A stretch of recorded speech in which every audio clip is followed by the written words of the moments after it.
there are no orcs in Mordor.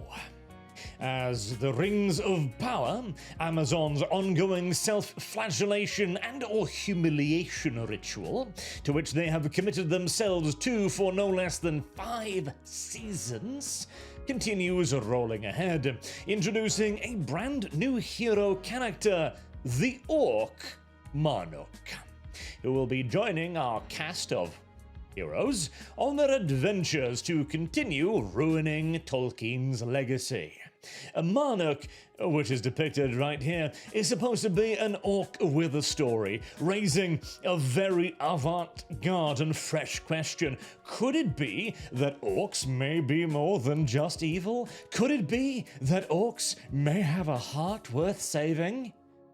No. No, it could not be, and it should not be. In fact, we know the result of this nonsense because we've already seen The Lord of the Rings and read the books. The orcs are evil. At no point have they been anything but evil. They are creatures of and created by evil as evil. And neither is this a particularly original notion either, as this has been a fundamental point in every seasons of Rings of Power so far, with Adar, for example, who views the orcs as his children and just wants to make them treated like every other species because, damn, does this not look like the face of civilization, or the nonsensical idea of orcs and their families and their little orc babies. Even within Rings of Power, this is not new. And, right, let's talk about this on a broader context, shall we? Because here's the thing. To have heroes, you do actually require villains. And the greater the hero, the greater the villain must be as well. In our universe, Batman would be an insane threat to society that needs to be captured, stopped, and locked up in an insane asylum ASAP before he hurts himself and others. In the DC universe, where the Joker is wiping out an entire stadium's worth of people with laughing gas every Tuesday, he's a hero. There's a difference between the two, and the same thing with the Rings of Power and the Lord of the Rings. If you have heroes that direct the course of nations, who take up their throne, the throne of Gondor, for example, and must carry out this great deed to destroy the One Ring, the One Ring needs to be something worth destroying. It needs to have armies and legions and forces at its command. The orcs are that force. The orcs are evil incarnate, and they have been throughout fantasy ever since, largely due to Tolkien's creation of them. See, the orcs are intended to be the other, the dark, the enemy, an anti-civilizational force. They are ruin and destruction. That is the role they play, and they are not supposed to be the main characters. Ruination is not supposed to be the focal point of the story. The destruction of civilization is not supposed to be the end goal. Neither are you supposed to sympathize with evil.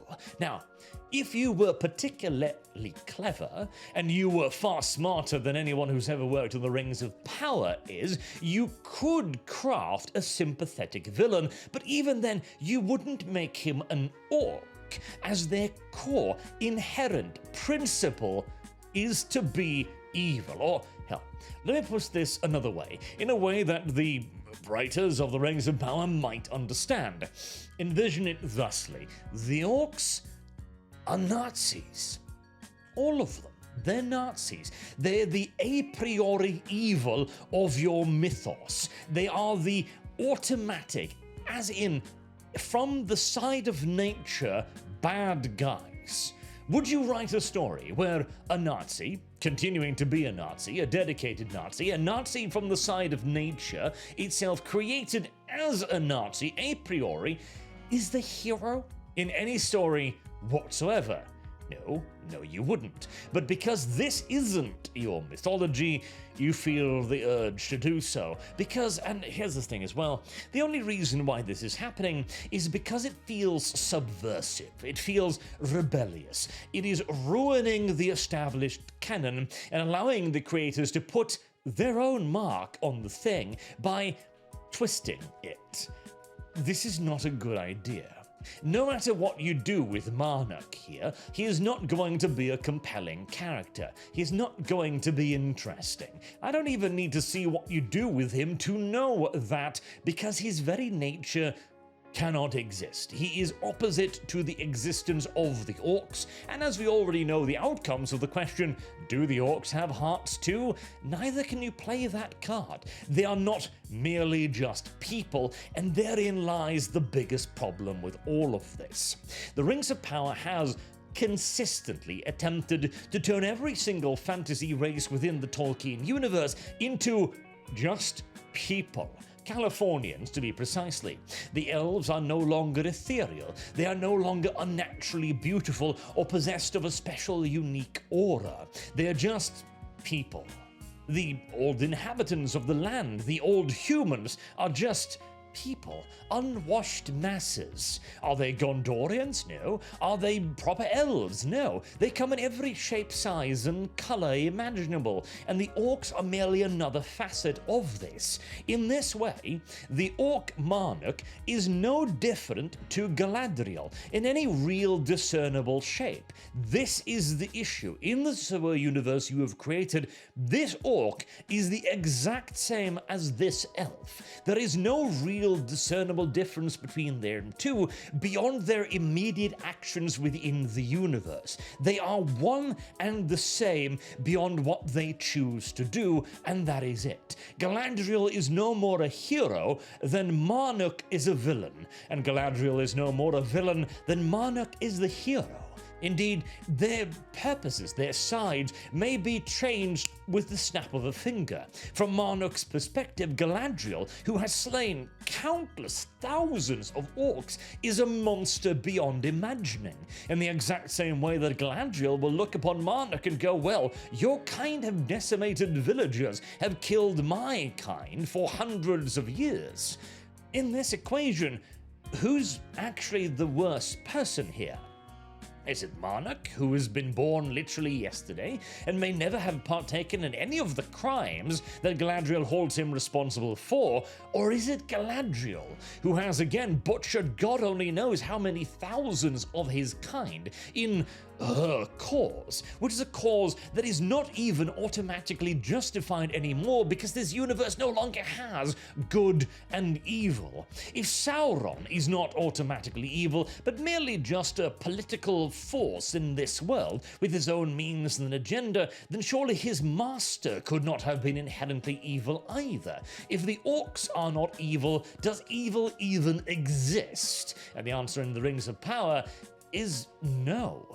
They are all merely just political actors acting upon the world as they see fit in their best interests, and it's simply not that kind of setting. This isn't some sort of political thriller in some some original science fiction universe. This isn't Star Trek. This is Lord of the Rings. A world with a very fixed and clear good and evil. Sauron isn't misunderstood. The Orcs are not misunderstood. Neither are the elves somehow to blame for the violence enacted upon them by the forces of evil. And by conflating this, you destroy the universe. There is no more Lord of the Rings. This is not an elf. This is certainly not an elf, and this is not an orc. They are merely three Californians you hired to play roles, and play them poorly as well. There is no magic here. This image is exactly the same as the image in the show. What real difference is there between this and the movie and the TV show itself? They're just two regular-ass people existing in a regular-ass world. No more fantastical or magical than the one that you've supposedly created for the Lord of the Rings. Are you beginning to see the problem yet?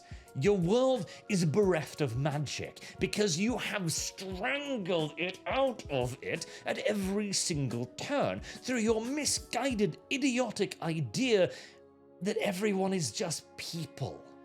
This isn't Earth. God damn it. The orcs aren't some analogy for black people or anything. They're orcs. They are not supposed to be viewed through the lens of modernity.